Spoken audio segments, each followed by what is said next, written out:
मनोज घोरपडे.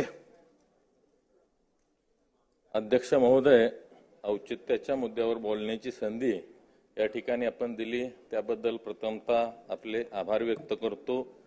मी ज्या कराड उत्तर विधानसभा मतदारसंघातून निवडून आलोय या मतदारसंघाचं नेतृत्व महाराष्ट्राचे शिल्पकार आदरणीय यशवंतरावजी चव्हाण साहेब यांनी केलेलं आहे. आज कराड तालुक्याचा पश्चिम भाग आहे. या ठिकाणी आजही अतिशय दुष्काळी अशा पद्धतीची परिस्थिती आहे.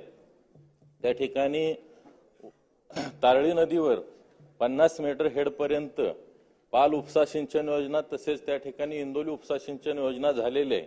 परंतु या योजना टेस्टिंग झाल्या आणि त्यानंतर परत कधीही आजपर्यंत 10 वर्षामध्ये ही योजना चालू झाली नाही. कारण या ठिकाणी शेतकऱ्यांनी स्वतःच्या लिफ्ट केलेल्या आहेत.